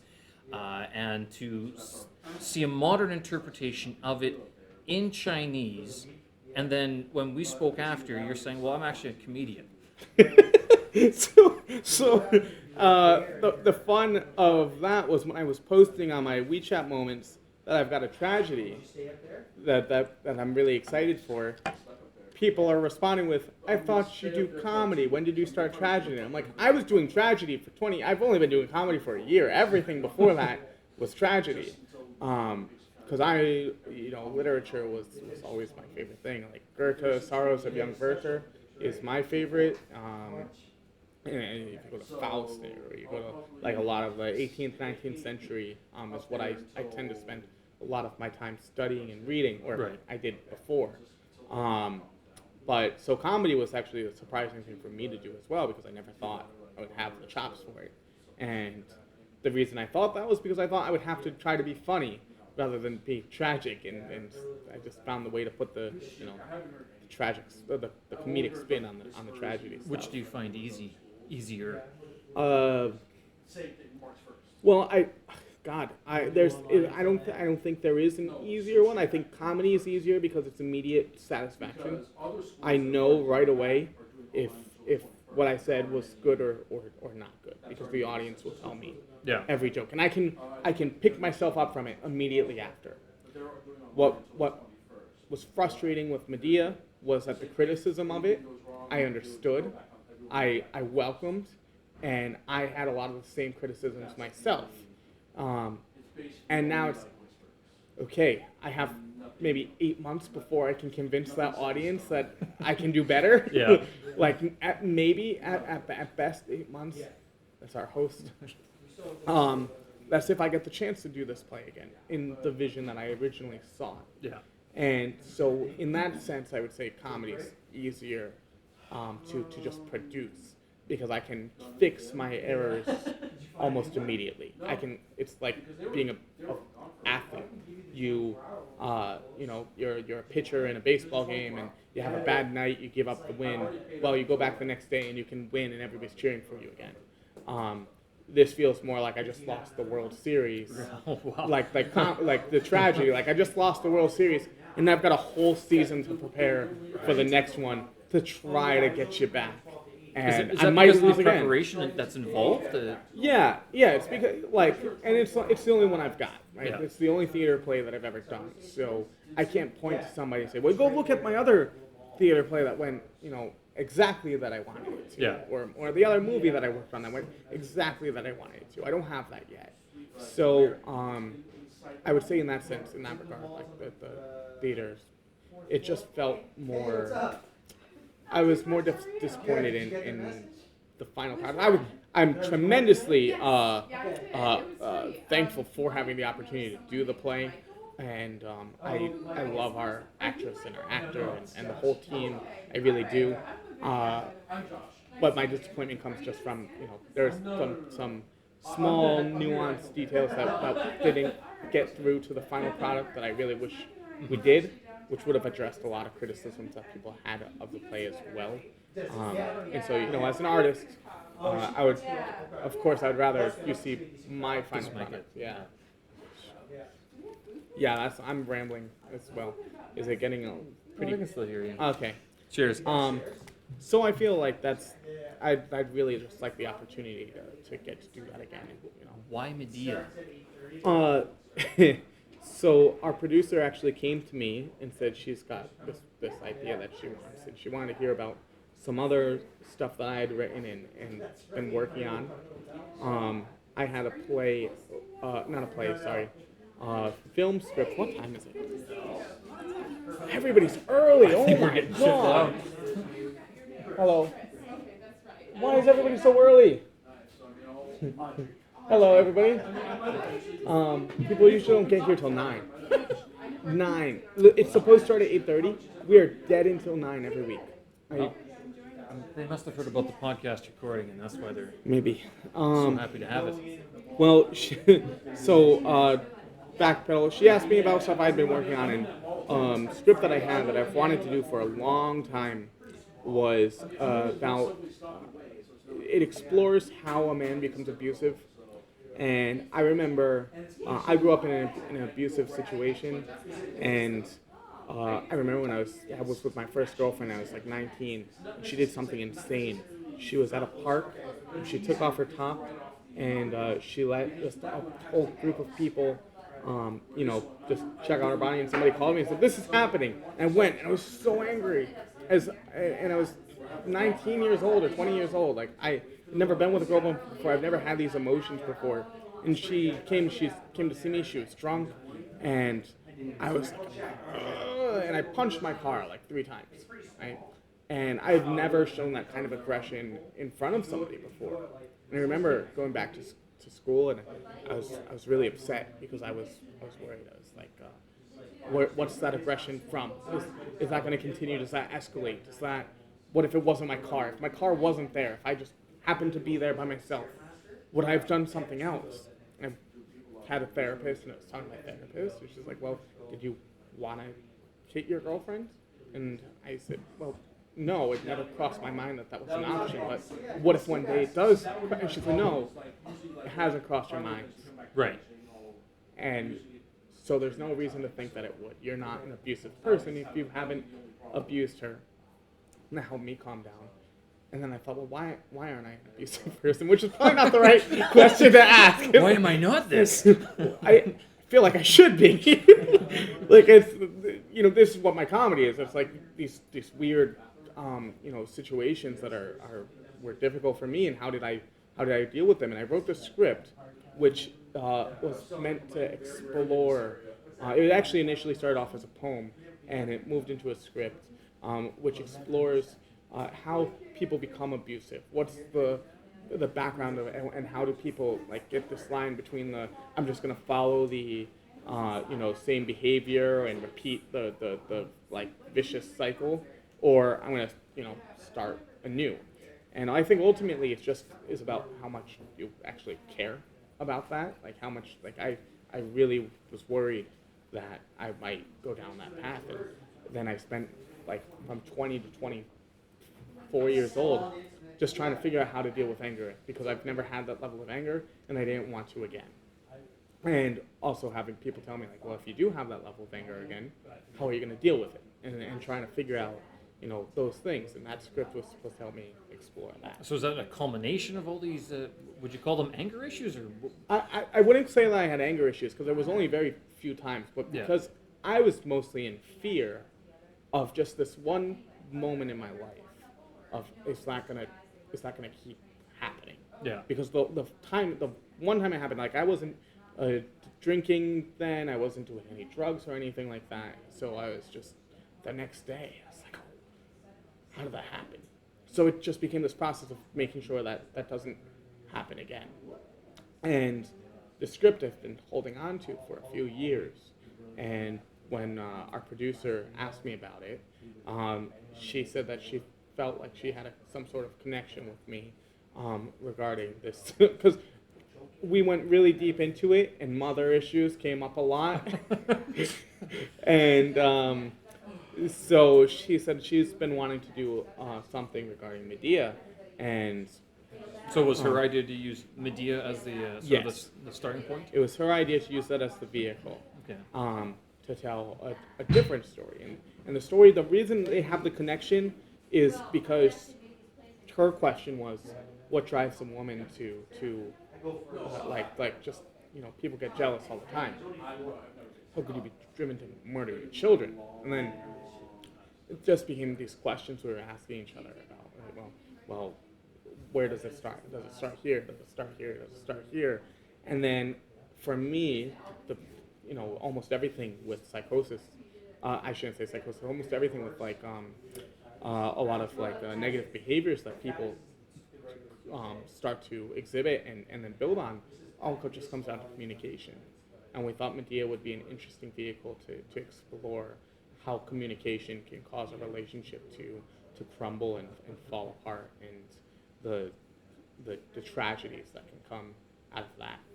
Why did you interpret it instead of just doing the play exact? Because the play itself is pretty tragic in and of itself, but you've interpreted it to a modern style. Why did you choose to go that route? I think that our producer actually wanted to see Medea get her just desserts. Okay. I don't know if that was really my initial intention for the original character of Medea, who is seen as a strong feminist woman, and not because she killed her children, but because she just took her life into her own hands and made her own decisions, which was unique at the time in theater. I think doing a modern adaptation, maybe I took too much artistic liberty, of like creative liberty with how we interpreted the character. I think what you saw, what the audience got to see, and what they will see when we have our video out of the play. Oh, so you recorded it as well? Well, we recorded the whole thing. It will be online. I think what people saw there was not entirely my interpretation of the play. I think if I get the chance to do a second run through of it, it'll be more clear why I wanted to do more of a modern adaptation. Right. We wanted Medea herself to be a feminist character, but we did not want a feminist play. We also didn't want an anti-feminist play. But what we really wanted to do was to have audiences see and feel. And to be clear, the audience was not supposed to be cultured theater kids. Right. Yeah. Yeah. We wanted to The people. the people. Yeah. The people. And as a writer, no matter what aspect it is of my life, I look at certain pieces of fiction or pieces of literature that have shaped my life, and I don't know how many other people had the same response that I did. But as a writer, like if I have one, piece of work that people can watch and say like this helped me begin a journey of exploring something new in my life. That's what I'm really trying to get to. And if just we had a lot of mothers at in the audience both nights. A lot. I'd say maybe 40% of the audience were mothers, and they some people came up to me crying. Like they weren't crying at the ending; they were crying from just feeling that they understood entirely what the story was that was on the stage, and they interpreted something totally different and unique to themselves. And as an artist, that was really moving and powerful for me. What was the common interpretation? It wasn't. What was one that sort of stood out to you? One woman, her, I guess I can say her name. Her name's Ella. She's no last name, and she's Chinese, so you'll never find her. Search all the Ellas you can. Ella messaged me and after the show, and I'd known her for about 4 or 5 years, and she said at some point she stopped watching the play, and she just started to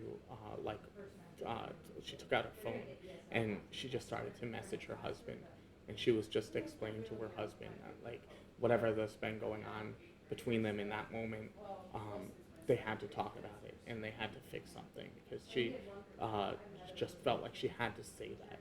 She went back to the play. And it's like, wow, do you remember when in the play that happened? And she said, no, I don't. It was just something ticked with her, and I think for a lot of the criticism that I got from some people, and I think you actually said this to me when you saw me. You said this is like an argument, right? It's basically an argument. It's like, essentially, yeah, it was.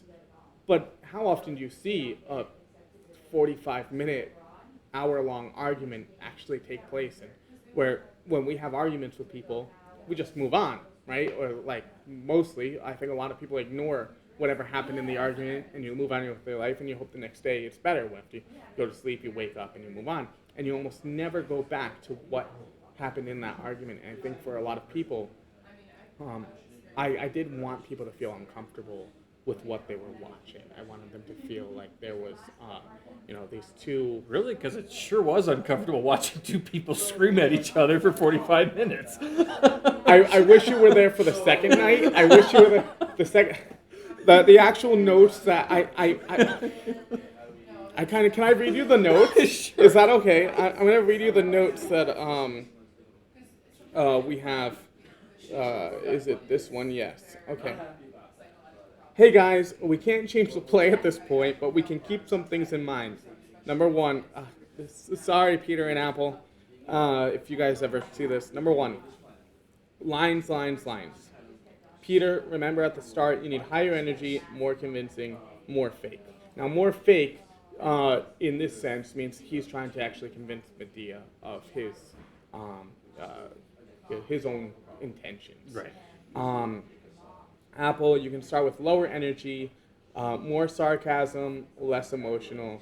This gives your character a place to reach as the play goes on. The ending tonight, I think we can go with the original ending because they switched the ending on Thursday night. Okay. And we go with the original ending. I explained what that was. Which in the original ending, Peter actually grabs Apple and he pulls her down, and as they're struggling is when he hits her with that stone. The ending I wrote was not for him to go grab a stone and run across the stage and smash her in the face with it. And then we had some issues with the technical stuff, and that was totally fixed on the Friday show. But primarily, it was that I think Thursday they were extremely nervous. We hadn't had the real proper run through because we were having a lot of technical issues. So usually have the dress rehearsal before the show. Yeah. And you go, we didn't get that. So when the show started, they were here. And just from the get-go, I mentioned to our actress, she threw sand, kicked sand at him 4 times. She's like, I did it once. And I'm like, no. There was sand just flying. And I'm really glad the Friday show was way better because if it wasn't, it would feel difficult talking about this now.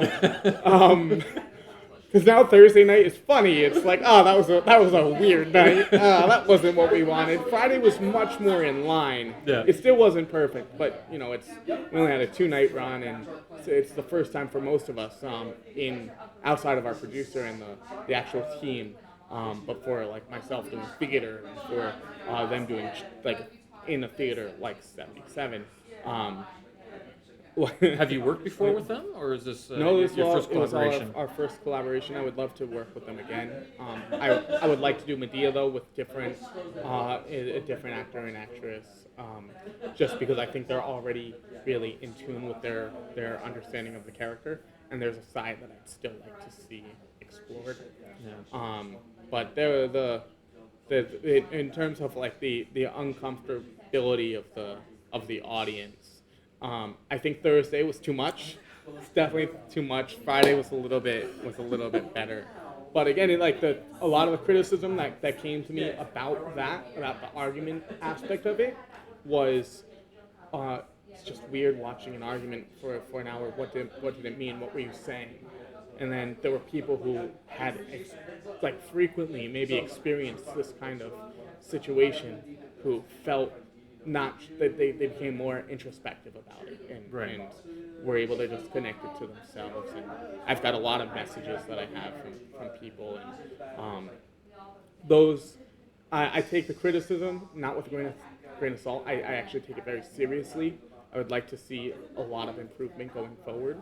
But what I really care about is the people who, even if it wasn't the story I wanted to tell, the people who still watched something that I was part of and felt it meant something to their lives.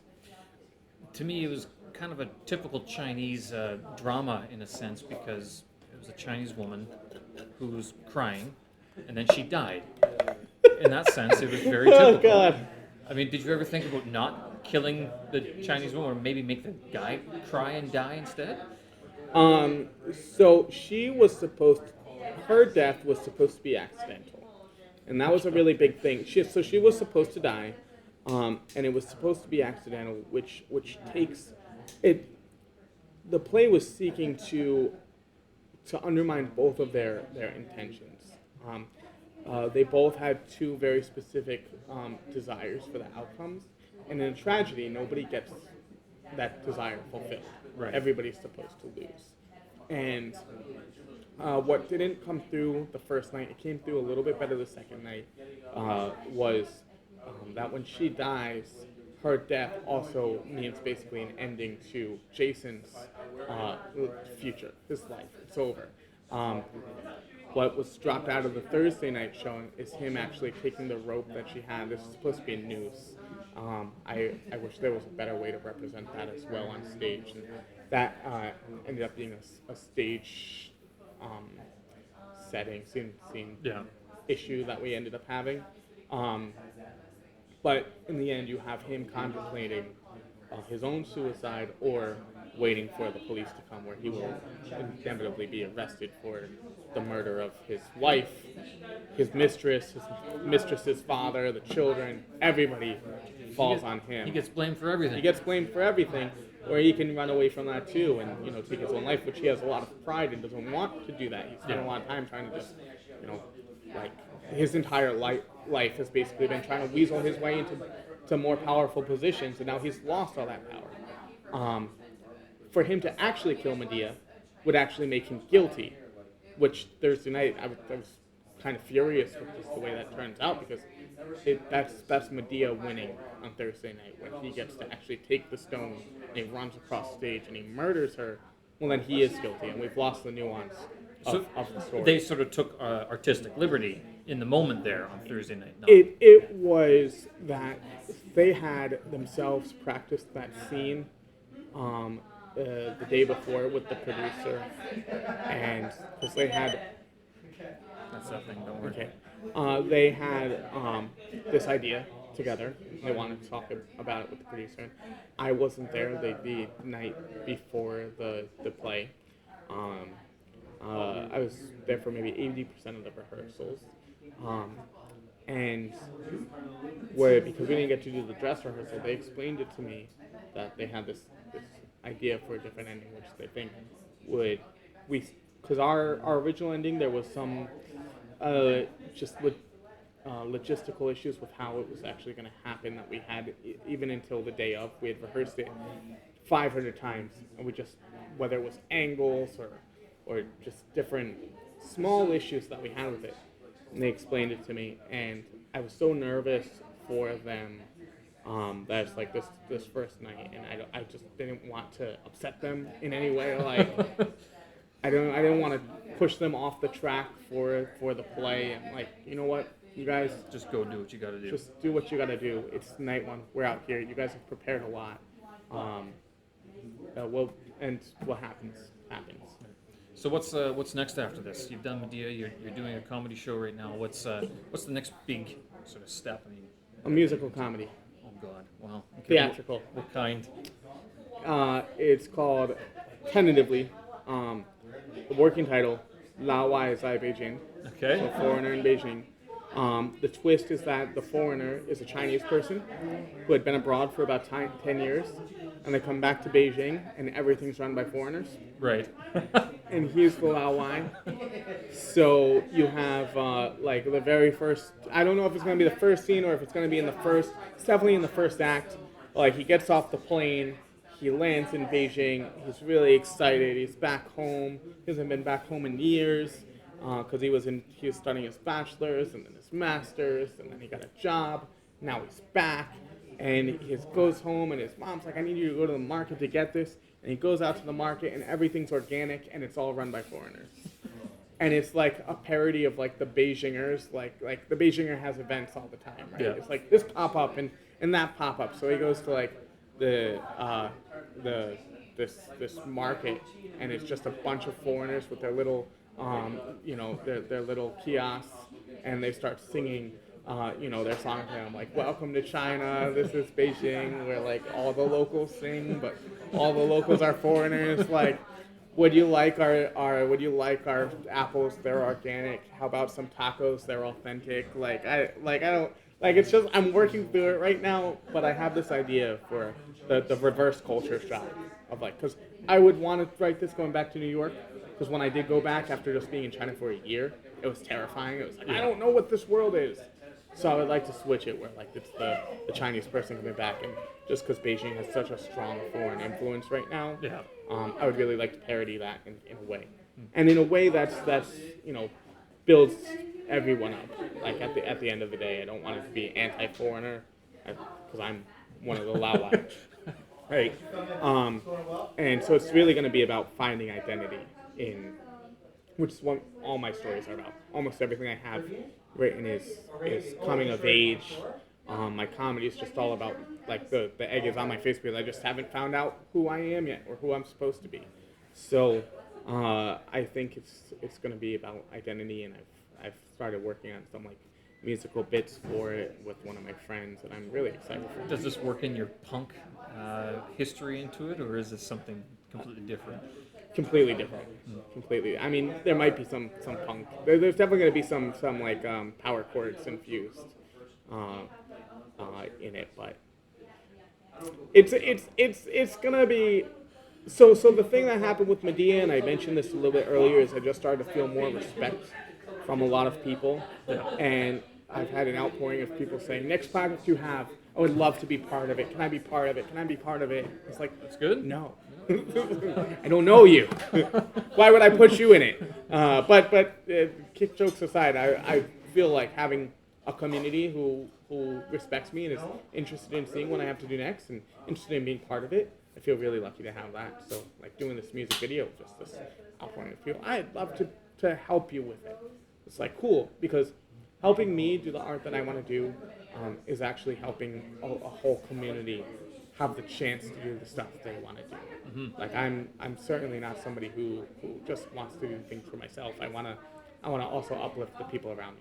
That's always been my thing. Like, we have now a comedy show once a month, just for the newbies who aren't quite ready for prime time, not quite ready to be on like a real show, but they've been doing open mics a lot, and open mic audiences are really hard to tell. Like, am I really funny or not? Like, that joke, everybody tells me that joke's really good, but I always do it at the open mic and nobody laughs. So it's like, all right, I'm gonna put in my time. Like, we don't make any money off of this.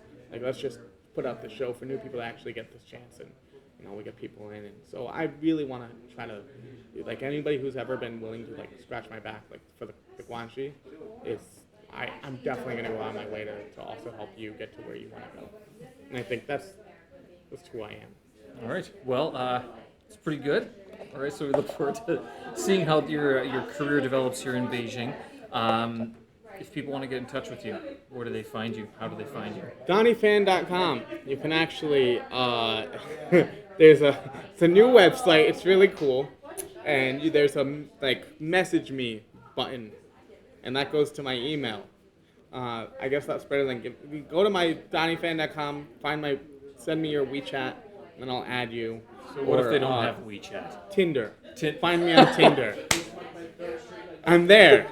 You just gotta swipe right. I'm doing comedy. I'm in a red shirt, and my profile is kind of interesting. So you can find me on Tinder, WeChat, DonnieFan.com. My Twitter's just all anti-LeBron James. Don't find my Twitter account. I don't really use Instagram. Oh, Weibo. If you don't have WeChat but you have Weibo, you're a psycho. TikTok, Douyin, Donnie Fan Comedy. Donnie Fan Comedy is pretty much everything, except for DonnieFan.com. Cheers. Yeah. All right. Cheers, dude. Thanks for Thank you taking so the much. time. I appreciate it. I know you're busy. I mean, we got the audience already here waiting for the big show to connect. So there we go. I can't Cheers. even see him. I'm going to put my glasses on. Yes, thank you so much, man. Thanks again. All right, so we'll leave it there. Episode number 28 of the Steven Sersky Podcast. That's me. Thanks for joining me. Thanks for taking the time to listen in that conversation with Donnie Fan today. I hope you guys enjoyed it. Hope you guys learned some things, had some good laughs. Show notes and the tracks are available up on my website, stevensersky.com. Thanks for listening, folks. We'll talk again. Bye-bye.